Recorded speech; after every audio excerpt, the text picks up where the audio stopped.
We live in the age of technology. Technology అనేటువంటిది మన జీవితంలో ఒక విడదీయరానటువంటి ఒక ఎలిమెంట్గా మారిపోయింది. కానీ టెక్నాలజీని ఎవరు వాడాలి, ఏ మోతాదులో వాడాలి, అలాగే ఏ పరిస్థితుల్లో వాడాలి అనేటువంటి అనేక సున్నితమైనటువంటి అంశాలు కూడా టెక్నాలజీతో ముడిపడి ఉన్నాయి. మరి అవి గనక మనం తెలుసుకోకుండా టెక్నాలజీని గనక అన్ని ఏజ్ గ్రూప్స్కో, అలాగే మనం జెండర్ బయస్ కూడా ఇక్కడ లేదు కాబట్టి ప్రతి ఒక్కరూ విచ్చలవిడిగా వాడటం వల్ల వచ్చేటువంటి అనర్థాలని, అలాగే ముఖ్యంగా పిల్లల్లో ఈ సోషల్ మీడియా అడిక్షన్ అనేటువంటిది ఎటువంటి మార్పుల్ని, పెను ప్రమాదాలని తీసుకొని వస్తుందనేటువంటి అనేక అంశాలపై రీసెర్చ్ అధ్యయనం కూడా జరిగింది. కాబట్టి ఆ అంశాలని మనం తెలుసుకుందాం. ముఖ్యంగా ఈ అంశాలన్నీ కూడా రేపటి పౌరులుగా మారేటువంటి ఆ బాలికలు ఎవరైతే ఉన్నారో వారి యొక్క శ్రేయస్సు కోసం. కాబట్టి ఇది అత్యంత కీలకమైన అంశంగా మనం అందరూ కూడా పరిగణించాలి. ఇప్పుడు వివరాల్లో కనుక వెళ్ళినట్టయితే 2026 అనేటువంటిది ఒక అద్భుతమైన సంవత్సరంగా పేర్కొనవచ్చు. ఎందువల్ల అంటే మార్చిలో both governments of Karnataka and Andhra Pradesh ఒక సంచలనాత్మకమైన నిర్ణయం తీసుకున్నాయి. సోషల్ మీడియా బ్యాన్ అనేటువంటిది, ఒక బ్లాంకెట్ బ్యాన్ అనేటువంటిది రెండు ప్రభుత్వాలు కూడా వెల్లడించాయి. దాని యొక్క ముఖ్య ఉద్దేశం ఏంటి అంటే బాలికలు ఎవరైనా కూడా children with in the age of 16 years వాళ్లకు సోషల్ మీడియా యాక్సెస్ అనేటువంటిది ఉండరాదనేటువంటి ఒక అభిప్రాయం వ్యక్తం చేశారు. దాని ఉద్దేశం ఏంటి అంటే మామూలుగా సోషల్ మీడియా అనేటువంటిది అనేక అంశాలను అనేక రీతిల్లో అనేక గ్రూప్స్కి తగినట్టుగా ఇస్తూ ఉంటుంది. మరి ఒక బ్లాంకెట్ బ్యాన్ అనేటువంటిది లేకపోవడం వల్ల ఎవరైతే మెచ్యూరిటీ లెవెల్స్ లేనటువంటి పిల్లల చేతిలో అటువంటి మీడియంస్ వాళ్ళు కనుక అడిక్ట్ అయిపోతారో ఇక దాని నుంచి బయటపడటం అనేది చాలా కష్టం. ఎందువల్ల అంటే వాళ్ళ బ్రెయిన్ మేకప్ ఎలా ఉంటుంది, స్ట్రక్చర్ ఎలా ఉంటుంది అంటే ఏదైనా ఒక కొత్త విషయం కనుక వచ్చిందంటే దాంట్లో పడిపోయారంటే ఇంకా వెనక్కి రావటం, కంట్రోలింగ్ మెకానిజం అనేటువంటిది డెవలప్డ్ హ్యూమన్ బీయింగ్లో ఉంటుంది. కానీ పిల్లల్లో అది లోపిస్తుంది కాబట్టి దానికి అడిక్ట్ అయిపోతారు. మనం అందరూ కూడా చూసాం పబ్జీ గేమ్స్ అనేటువంటివి ఎంత ప్రమాదకరం, అలాగే ఎంతమంది పిల్లలు మన దేశంలో ప్రాణాలు సైతం పోగొట్టుకున్నారనేటువంటి అంశాలను మనం చూసాం. కాబట్టి సోషల్ మీడియాలో జరుగుతున్నటువంటి అనేక అనర్థాల గురించి ఇప్పుడు మనం 2026లో గవర్నమెంట్ ఆఫ్ ఆంధ్రప్రదేశ్ అలాగే గవర్నమెంట్ ఆఫ్ కర్ణాటక ఈ యొక్క సంచలనాత్మకమైనటువంటి అంశాలను వెల్లడించక ముందే ఆంధ్రప్రదేశ్లోనే Acharya Nagarjuna యూనివర్సిటీలోని department of sociology వాళ్ళు ఒక వినూత్నమైనటువంటి అధ్యయనం చేశారు, ఒక రీసెర్చ్ ప్రాజెక్ట్ చేశారు. ఆ రీసెర్చ్ ప్రాజెక్ట్లో భాగంగా 400 మంది అడోలసెంట్ అంటే కౌమార దశలో ఉన్నటువంటి బాలికలపై, ముఖ్యంగా గ్రామీణ ప్రాంతాల్లో ఉన్న బాలికలపై వారు ఈ యొక్క రీసెర్చ్ ప్రాజెక్ట్ చేశారు. వాటిలో విస్తుపోయేటువంటి అంశాలను కనుక్కున్నారు. అదేంటి అంటే వాళ్ళు ఒక 4 జోన్స్ అంటే అడ్మినిస్ట్రేటివ్ జోన్స్లో ఉన్నటువంటి ర్యాండమ్ శాంపుల్స్ని తీసుకున్నారు. మరి దాంట్లో వాళ్ళు కనుక్కున్న అంశాలు ఏమిటి అంటే ఈ యొక్క బాలికలు గ్రామీణ ప్రాంతాల్లో ఉన్నవాళ్ళు కూడా సోషల్ మీడియాకు బాగా అడిక్ట్ అయిపోవటం వల్ల రాత్రి సమయం నిద్ర అనేటువంటిది బాగా లోపిస్తూ ఉంది. ఎలా అంటే వాళ్ళ సమయాన్ని కూడా వాళ్ళు చూశారు. Nearly 60 to 70% of they travel time అంటే వాళ్ళు ఎక్కడికైనా ప్రయాణంలో ఉన్నా కూడా మొబైల్ ఫోన్కు అలాగే సోషల్ మీడియాకు అటాచ్ అయి ఉండడం, కనెక్ట్ అయి ఉండటం. అలాగే నియర్లీ 50% వాళ్ళు ఏం చేస్తున్నారంటే వాళ్ళ టైం, ప్రెషియస్ వాల్యుబుల్ టైం అంతా కూడా చాటింగ్లో గడుపుతున్నారు. ఈ మధ్య మనం చూస్తున్నాం ఈ ఛార్జెస్ ఇవన్నీ కూడా లేకపోవడం వల్ల చాటింగ్ అనేటువంటిది యథేచ్ఛగా మనం ఎన్ని గంటలైనా చేసుకోవచ్చు అనేటువంటి కొన్ని వెసులుబాటు మనకు ఉండటంతో అది దుర్వినియోగం అయిపోతుంది. అలాగే ఈ రెండిటికంటే అత్యంత ప్రమాదకరమైనటువంటిది నిద్రలేమి. రాత్రి పడుకునే ముందు సోషల్ మీడియాను ఎవరైతే చూస్తున్నారో ఆ పిల్లల్లో పెను మార్పులు అనేటువంటివి కలిగాయి. ముఖ్యంగా ఆరోగ్య సమస్యలు, న్యూరలాజికల్ ప్రాబ్లమ్స్, అలాగే బ్రెయిన్ రిలేటెడ్ డిసీజెస్.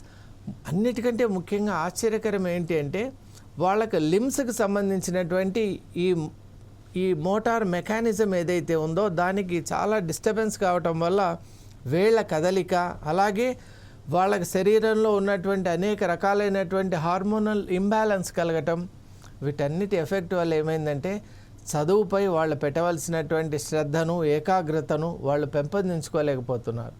చదువుల్లో వెనక్కి పడుతున్నారు. అలాగే రాత్రి ఎక్కువసేపు మేల్కొని ఉండటం చేత తెల్లవారి స్కూల్కి ఇన్ టైం వెళ్ళలేకపోతున్నారు. బలవంతంగా స్కూల్కు పంపించినా వాళ్ళ అటెన్షన్ ఫోకస్ అనేటువంటిది ఉండవలసిన స్థాయిలో అక్కడ లేకపోవడం కూడా గమనించారు. మరి ఇవన్నీ కూడా అధ్యయనం లెర్నింగ్ ఫేస్లో ఉన్నటువంటి ఆ పిల్లలకు ఎంత ప్రమాదకరమో మనం చూడొచ్చు. ఇవన్నిటికంటే ముఖ్యంగా వాళ్ళ హార్ట్ రేట్లో కూడా ఇంబ్యాలెన్స్ అనేది చూశారు. పల్స్ రేట్ కూడా చాలా వేరియంగా ఉంది. అలాగే వాళ్ళలో చిన్న విషయాన్ని కూడా తట్టుకునే సామర్థ్యం లేకపోవడం కూడా గమనించారు. మనకు బిహేవియరల్ సైకాలజిస్ట్ ఎప్పుడైతే ఈ యొక్క ప్యాటర్న్ గమనించారో వారు ఒక అద్భుతమైన మాట చెప్పారు. చికాక్ అనేటువంటిది, అలాగే ఏ విషయాన్ని కూడా కొంతసేపు ఆలోచన చేసి దాని పట్ల ఒక నిర్ణయాత్మకమైన భావన కలిగి ఉండటం, ఇలాంటి లక్షణాలన్నీ కూడా ఆ పిల్లల్లో లోపిస్తోంది. ఏదైనా వాళ్ళు అనుకుంటే వెంటనే వాళ్ళకి ఇవ్వాలి, లేదా వాళ్ళు ఆ పని చేసేయాలి. ఏమాత్రం ఆలస్యమైనా ఆగేటువంటి లక్షణం అక్కడ లేదు. కాబట్టి ఖచ్చితంగా it is a mark of degenerated brain mechanism. అది ఒక సీరియస్ కాంప్లికేషన్ కాబట్టి, ఒక సైకలాజికల్ న్యూరోపతికి సంబంధించినటువంటి అదొక ఇంబ్యాలెన్స్ కాబట్టి ఇన్ని రుగ్మతలు ఉన్నాయి. అలాగే ముఖ్యంగా చదువుకోవాల్సినటువంటి సమయంలో చదువు అనేటువంటిది వాళ్లకు సరైనటువంటి రీతిలో గ్రహణ శక్తి లేకపోవడం వల్ల అందుకోలేకపోవడం, దానివల్ల జీవితాంతం వాళ్ళు వెనక్కుబడిపోతూ ఉన్నారు. వాళ్ళలో ఉన్న టాలెంట్స్ని వాళ్ళు సర్ఫేస్ చేయలేకపోతున్నారు. అందువల్ల ఈ ఆచార్య నాగార్జున యూనివర్సిటీ చేసినటువంటి 24-25లో చేసినటువంటి అత్యుత్తమమైన ఈ యొక్క రీసెర్చ్ ప్రోగ్రామ్ కూడా ఏమంటోందంటే, ఎదగని వయసులో సోషల్ మీడియాకి ఎప్పుడైతే వాళ్ళు అటాచ్ అవుతారో, కనెక్ట్ అవుతారో అది పెను ప్రమాదానికి తావిస్తుంది. కాబట్టి యాక్సెస్ అనేటువంటిది ఉండరాదు అని చెప్పారు. మరి లెజిస్లేటివ్గా మనం కొన్ని రిఫార్మ్స్ తీసుకొని రావచ్చు. వాటి వల్ల అండర్ 16కి యాక్సెస్ ఇవ్వకపోవచ్చు.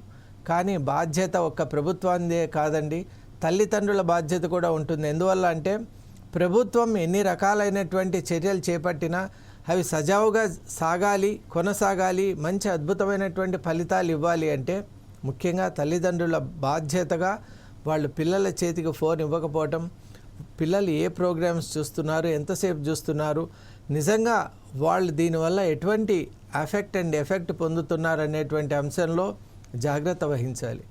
మరి ఒక సైడ్ మనం ఇలా ఆలోచిస్తూ పోతుంటే ఇంకొక సైడ్ కూడా మనం చూసినట్టుంటే గేమింగ్ ఫెడరేషన్ ఆఫ్ ఇండియా వాళ్ళు కూడా మనకు బెంగళూరులో వర్సెస్ కర్ణాటక గవర్నమెంట్ పైన ఒక కేసు వేశారు.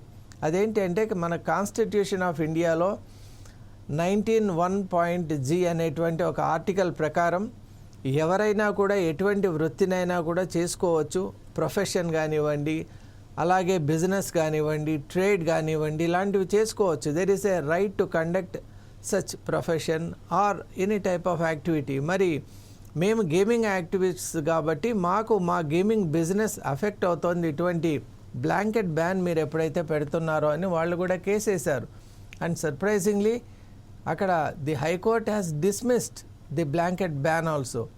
మరి కొన్ని సందర్భాల్లో అలాంటివి, ఎందుకంటే it proved that it is unconstitutional అని చెప్పడం జరిగింది. మన కాన్స్టిట్యూషన్లో ఉన్న ప్రొవిజన్స్కి విరుద్ధంగా ఉండటం వల్ల అటువంటి బ్యాన్ మనం వేయలేమని కూడా ఆ కేసులో చెప్పారు.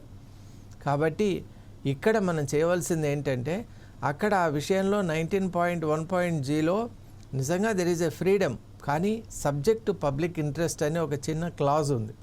ఆ క్లాజ్ను ఉపయోగించుకొని ఇప్పుడు ఉభయ ప్రభుత్వాలు కూడా కర్ణాటక అండ్ ఆంధ్రప్రదేశ్ ఈ విధమైన blanket ban for children below the age of 16 తీసుకొని వచ్చారు. కాబట్టి దీని ఒక పబ్లిక్ ఇంట్రెస్ట్ యాక్టివిటీగా మనం చూడాలి. అలాగే దీన్నే కాదండి, ఇది మన దేశాల్లోనే కాకుండా యావత్ ప్రపంచంలో కూడా ఈ అడాలసెంట్ టీనేజర్స్ ఎవరైతే ఉంటారో, ఇంకా బ్రెయిన్ మెచ్యూరిటీ అండ్ సైకలాజికల్గా ఎవరైతే ఆ ఫిట్నెస్ అనేది లేనటువంటి ఇంకా డెవలపింగ్ ఫేజ్లో ఉన్నటువంటి చిల్డ్రన్కు సోషల్ మీడియా అడిక్షన్ అనేటువంటిది ఎంత ప్రమాదమో గుర్తించి ఫ్రాన్స్లో, ఇండోనేషియాలో, స్పెయిన్లో, అలాగే ఆస్ట్రేలియాలో బ్యాన్ అనేటువంటిది విధించారంటే for children below the age of 16. మనం ఈ విధంగా గమనించినట్టయితే ప్రపంచవ్యాప్తంగా కూడా ఇది ఎంత పెద్ద ప్రకంపనలు సృష్టించిందో మనం అర్థం చేసుకోవచ్చు.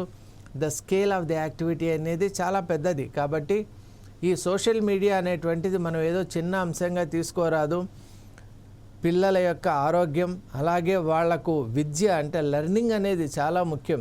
ఈ ఏజ్లో కనుక వాళ్ళు సరి అయినటువంటి విద్యను అందుకోకపోతే జీవితంలో చాలా ఇబ్బందులకు గురవుతారు. కాబట్టి ముఖ్యంగా ఈ ఏజ్లో అద్భుతమైన విద్య వల్ల న్యూరల్ ప్యాటర్న్స్ అంటే వాళ్ళ బ్రెయిన్ మెకానిజం అంతా కూడా ఒక మంచి ఫార్మేషన్ స్టేట్లోకి వెళ్ళిపోతుంది. కాబట్టి వాళ్ళ జీవితంలో తీసుకునేటువంటి స్టేబుల్ డెసిషన్స్ అలాగే గుడ్ డెసిషన్స్ తీసుకునేటువంటి కెపాసిటీ కూడా ఉంటుంది. కాబట్టి తల్లిదండ్రులకు అలాగే ప్రతి ఒక్కరికి చేసే మనవి విజ్ఞప్తి ఏమిటంటే, మనకు నిజమైన అసెట్ ఎవరండి? మన చిల్డ్రనే. కాబట్టి అలాగే మన దేశానికి కూడా నిజమైనటువంటి అసెట్ ఎవరు అంటే ఫ్యూచర్. ఇప్పుడు మన ఫ్యూచర్ ఏంటి అంటే ఈరోజు చిల్డ్రనే రేపటి లీడర్స్ గాను, అలాగే they are the care takers of the nation. కాబట్టి ఖచ్చితంగా చిల్డ్రన్ ఈ సోషల్ మీడియా అడిక్షన్ కాకుండా మనం అందరూ కాపాడుకోవాలి. అలాగే ఒక మంచి మన భవిష్యత్తులో ఒక అద్భుతమైనటువంటి భారత్ను నిర్మించుకునేటువంటి ప్రయత్నం చేయాలి.